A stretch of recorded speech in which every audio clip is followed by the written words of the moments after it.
This week's edition of Church Media Design TV is sponsored by dan'sInkandToner.com, Ink and Toner, and a whole lot more. And Blue Hat Designs, found at bluehatonline.com.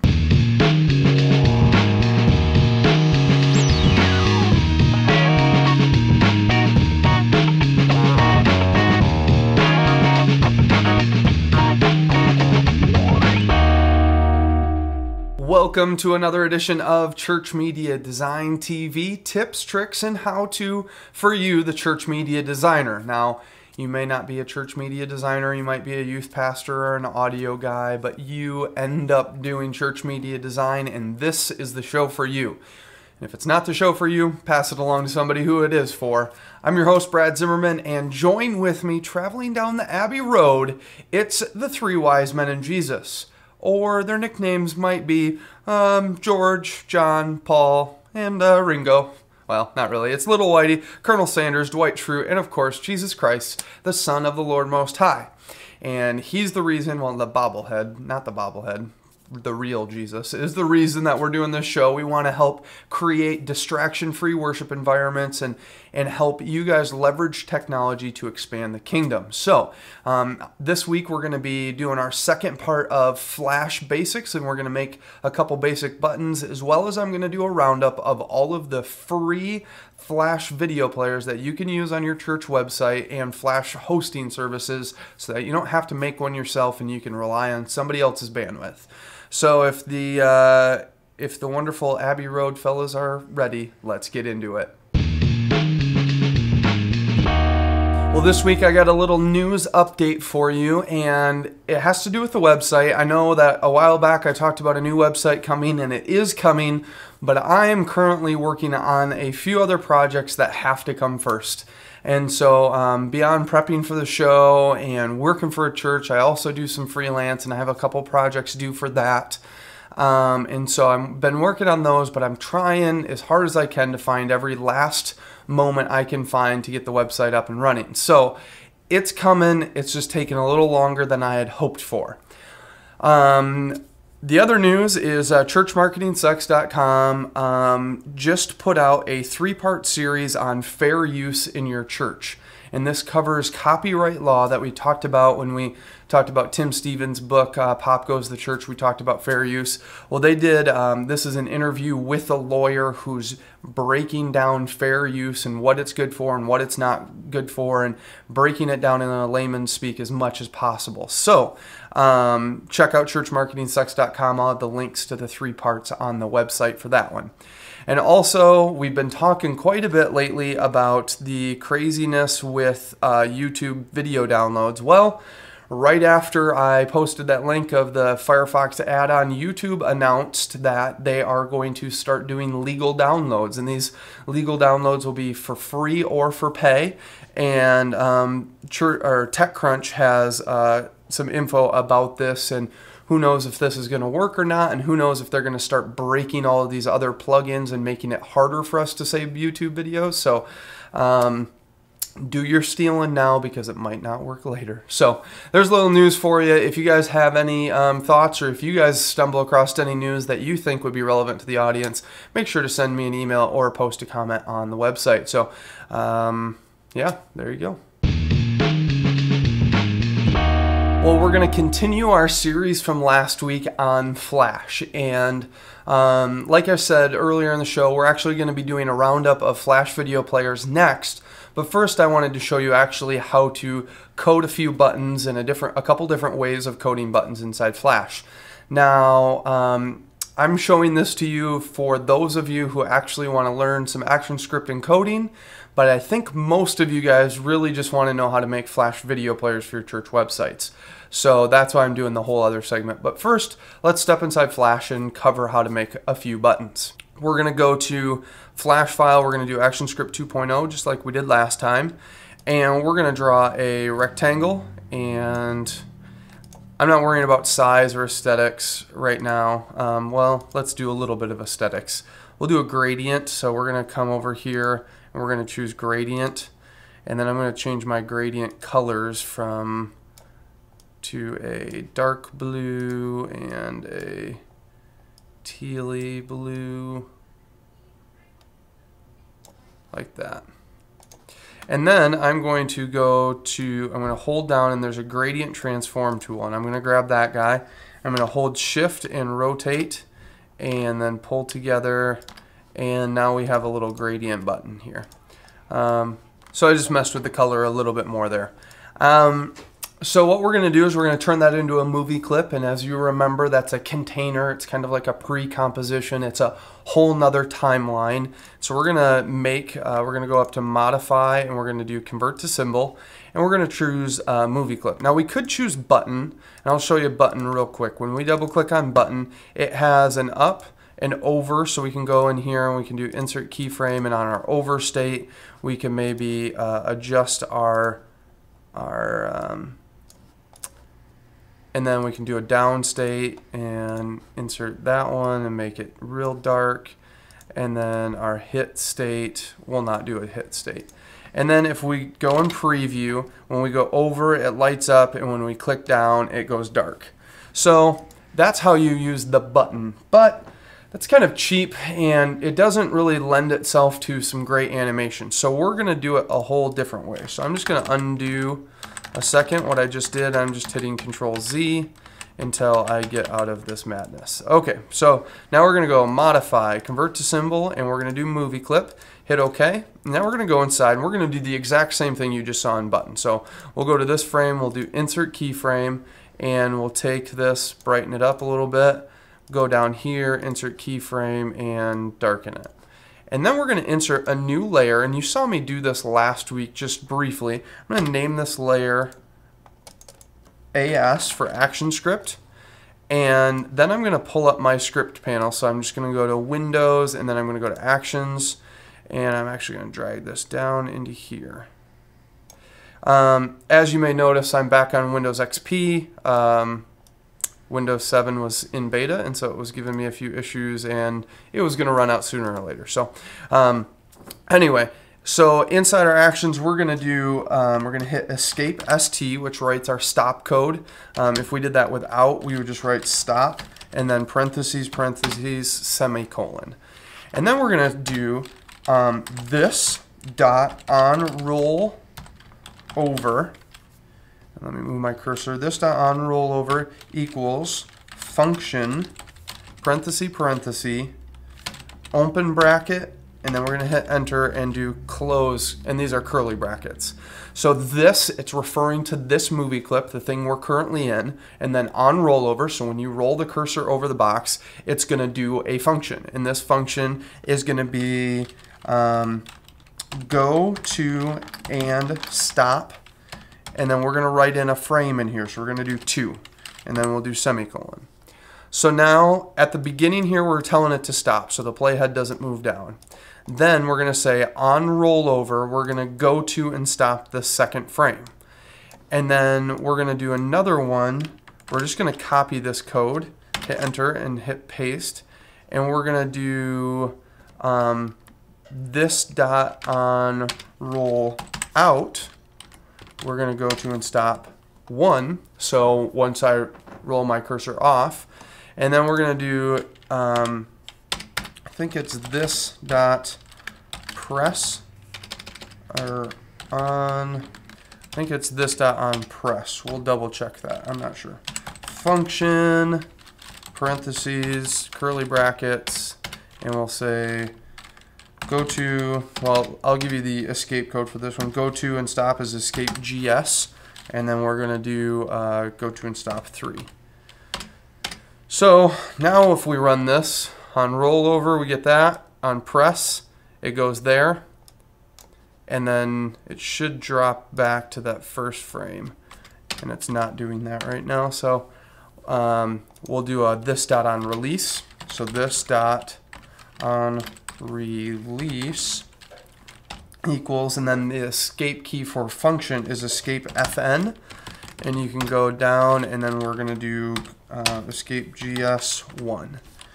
So now we have our rollover, our down, and our release. Should this dot on release? Not sure what's going on there. Anyway, I don't normally do a press function, so we're not really going to worry about that. What we are going to worry about is how to actually make an animated button. So I'm going to select these last frames. I'm going to do remove frames. Then I'm going to do like a 7-frame animation. We're going to do, we want to do a shape tween. And let's quickly change our frame rate to 30. And so now we have this little second guy. And so what we could do is on roll over, we could just say play, which basically just tells the playhead to go. And on our roll out, we could say go to and stop 1. So if we do this, when we roll over, what happens is it goes to the end, and then we could insert another action keyframe into here and say escape ST, and then hit enter, and so we have roll over, and then on out, it just goes back to the beginning. And so it looks okay.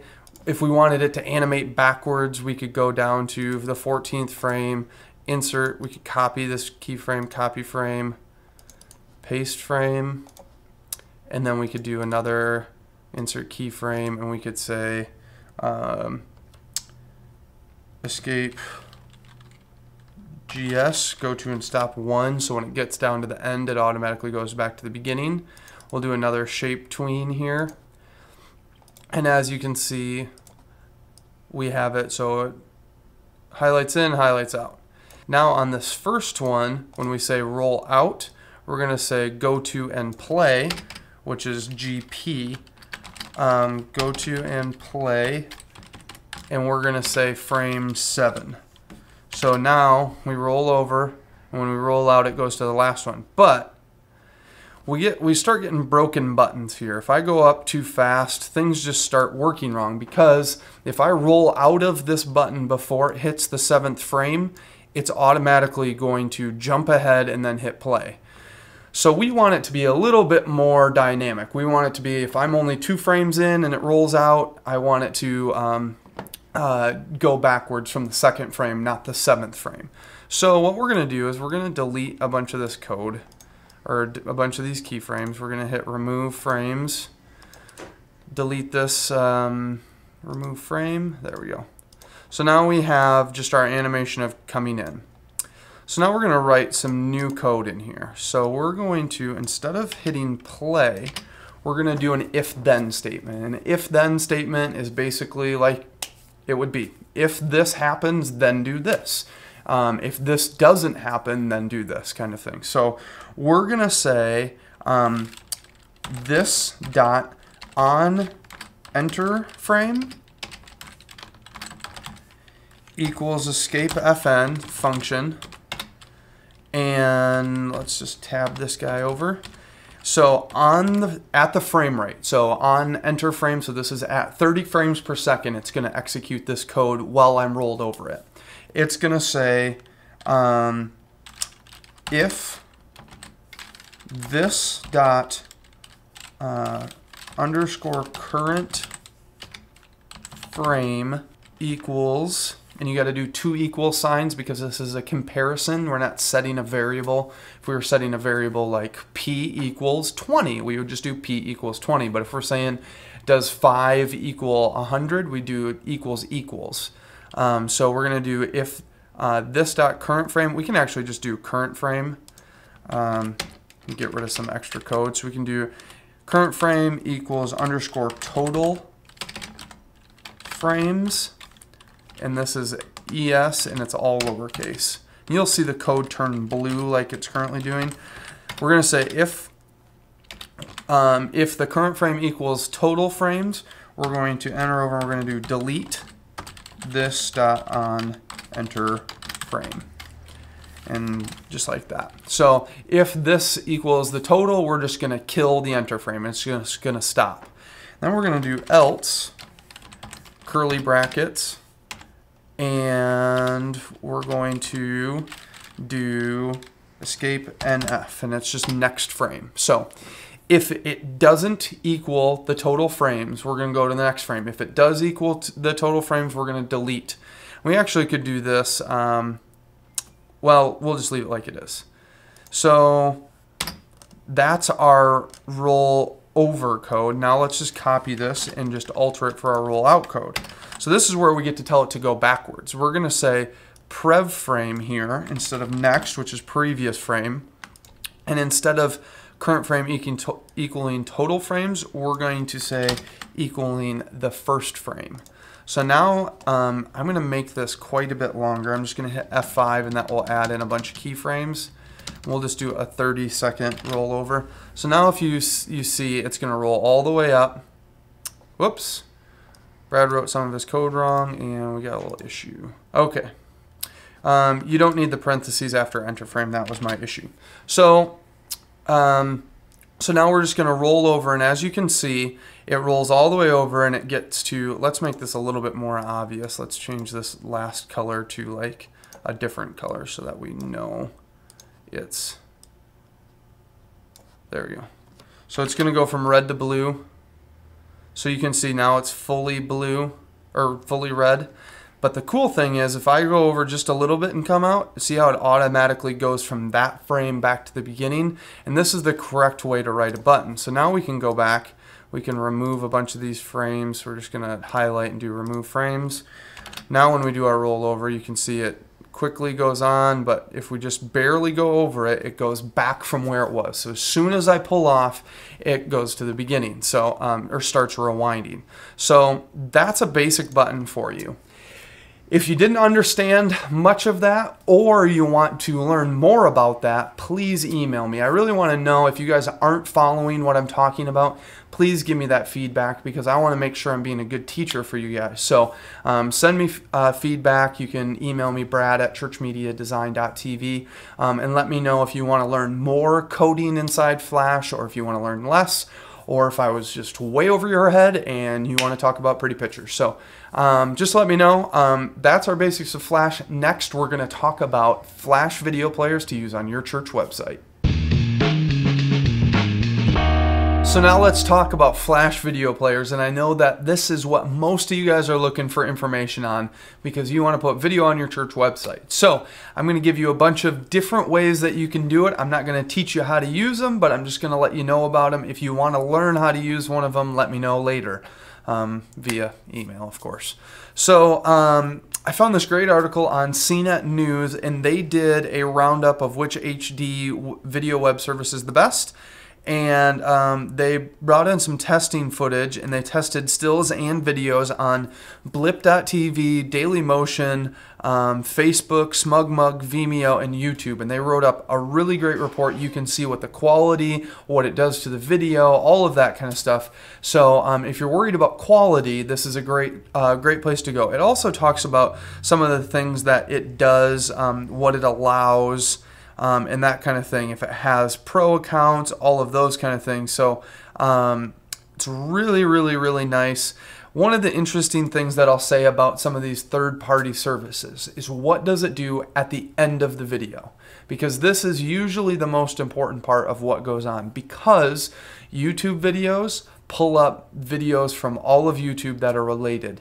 And so I've heard of a few different churches that have posted YouTube videos on their church website, and then scandalous videos show up afterwards, and now we're not really helping any of the men and women or women in the church that are dealing with sexuality and pornography issues, because now we're just providing it to them on our church website. So that's a bad call. Vimeo, however, only shows videos from your account. That's one of the biggest ones. They just launched Vimeo Plus, which is a pro account. So check out the links on the website to this CNET News article. One that they don't have listed that's a new one is called Vidue. I found out about this via AE Toots. aetoots.com. So if you want another source for AE tutorials, there's another site for you. But they have, and one cool thing is they actually have an iPhone version, so automatically, that you don't have to have the YouTube app. You just go to their website and it automatically shows it as an H.264. Now, the problem that you run into with all of these services, and the good thing that you run into with all of these services, is your video is hosted third party. You're not dealing with pulling up any of the bandwidth. You're not dealing with any of that stuff. They'll do stat tracking for you. That's really great. Now the problem you run into is they're throwing up their own advertising, they're throwing up other people's videos in some cases, or random stuff at the end that you don't want to have, and sometimes you have to worry about their sites going down, because some of these newer sites, you run into problems that they can't handle the capacity. Now YouTube, more often than not, is always going to be up and running. Vimeo, more often than not, is always going to be up and running. So most of them are reliable. I wouldn't say that's a huge issue, but you don't have total control. You have to wait on them to encode it, and that's why there's a plus service from Vimeo, because they encode your videos faster than everybody else's, so you run into some of those issues. Now, the way to get around this is by getting your own Flash player, putting it on your website, and hosting all your files. And there's two different services we're currently looking at using for ChurchMediaDesign.tv's new website. And the first one is called the JW Player. It's made by Longtail Video, and the JW Player is, well, it's really, really nice, and it's got a lot of people are using it. You can, they actually have a FOV player and a WMV player and a desktop player, but their Flash player, you might recognize the player, but the cool thing is it has add-ons, so you can get skins for the player, you can get modules, so you can do advertising, you can do all these different things. You can do playlists, you can do live streaming if you have a live streaming server, which is a whole nother ball of wax to deal with. So this is a really cool one. I would suggest checking it out. It's got a lot of extras to it. Another one is called Flow Player, and this is another one where you're going to host the player and the file, and you're going to use their skin to control it. So Flow Player also has plugins for it, and you can do your own scripting for it. So these are two solutions that you guys might want to look into if you want to host video files yourself on your church website. Now, you are going to have to deal with your own bandwidth and that kind of thing. So hopefully this will give you guys a few places to check out to host your church's video files. If you want to do live stuff, I would check out, there's a few different places, but the first two I would check out is Ustream and Mogulus if you guys are looking to do live free and cheap to start it out. Those are two great places. Ustream actually just started something that I'll tell you about real quick. It's called watershed.ustream.tv, and Watershed is a new plus a paid-for service from Ustream that you get really high quality and gives you a bunch of extra features. So that's something else to check out if you want to do live stuff for your church. So there's some Flash video players for you guys to implement on your church's website. Well, this week's inspiration is, well, Flash to a whole new level. Well, Flash and After Effects and the whole 9 yards, they got this new thing called Pixel Blender. And Pixel Blender is, it's basically an architecture for people to write their own plugins, real-time / non-real-time plugins for applications like Photoshop, After Effects, and Flash. Those are the three major ones that I've heard it working with. Now, someone took this idea. There's actually a couple tutorials on the effects and this only works in CS4, so After Effects CS4, Adobe Photoshop CS4, so you have to have CS4 for the Pixel Blender suite to work. But it's pretty amazing because basically I could create my own custom plugins for After Effects to do whatever I need it to do. And this is image manipulation and all of that kind of stuff. Now, somebody took the Pixel Blender and turned it into an Adobe Air app. And it is pretty crazy what it does. So right here I have this Adobe Air app pulled up, and like I said before, this is a real-time image manipulation. So right here you can see we have the lines going across. So if we watch this animation, you'll see these birds fly through, and we have the crazy line blur that's going across. And I'm controlling this all in real time. Now we can go to sepia and change our sepia tone. We can do waves, and we can wave in. So here's the wave in, and then we can wave out. And it's doing all of this stuff in real time. Now here's the crazy next step. We can change from video to a browser window. And I'll just search Church Media Design. And here we can see that. Now let's do a fisheye, and this is a fisheye effect live in real time on, I'm on a XP, so this isn't like you need any crazy operating system. If I can find the place to click, let me move my center point here. There we go. So now I can type whatever I want. So I can look for things all in real time.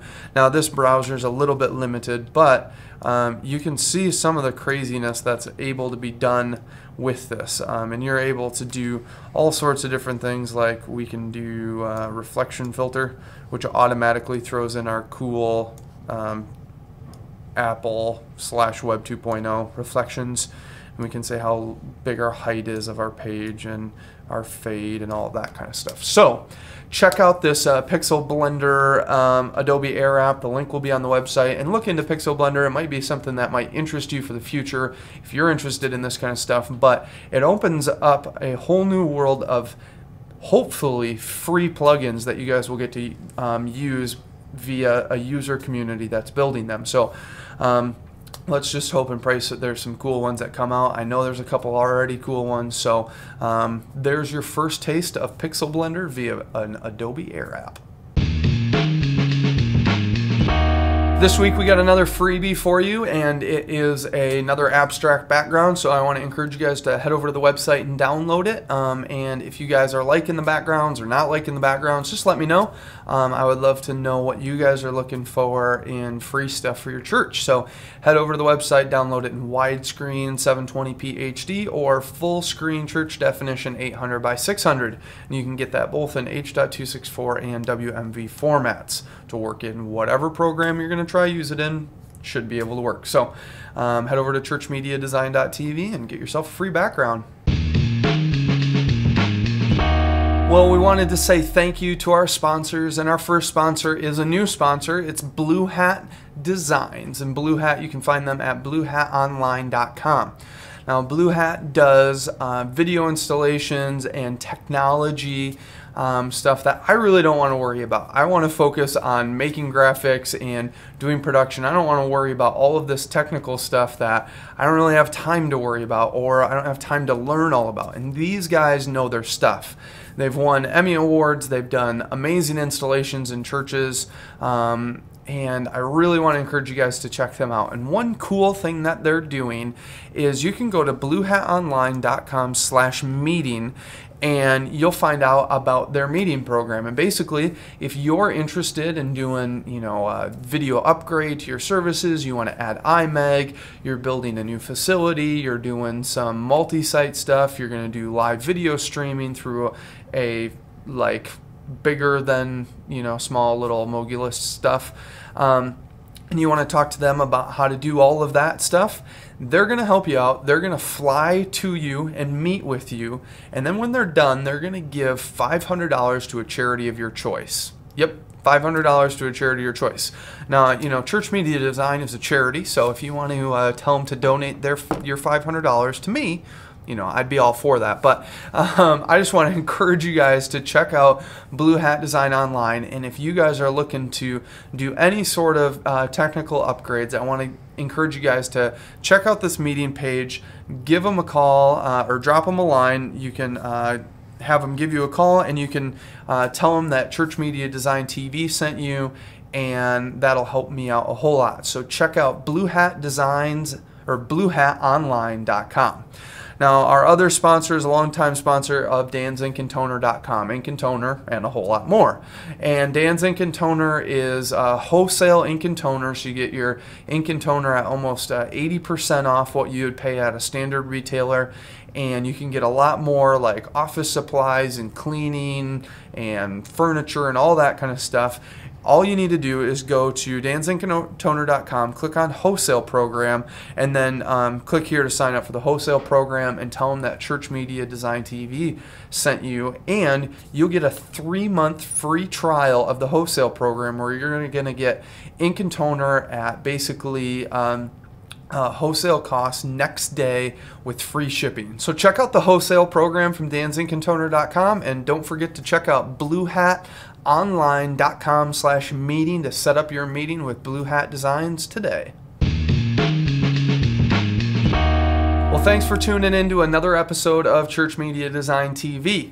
I am so glad that you guys are here. I'm so glad that you guys are tuning in, and we got some kind of exciting news. FeedBurner was being a little funny, but I think these numbers are now pretty reliable, and over the past month we've had over 10,000 downloads of different episodes, so that's pretty crazy. So I want to encourage you guys to keep downloading, keep getting episodes.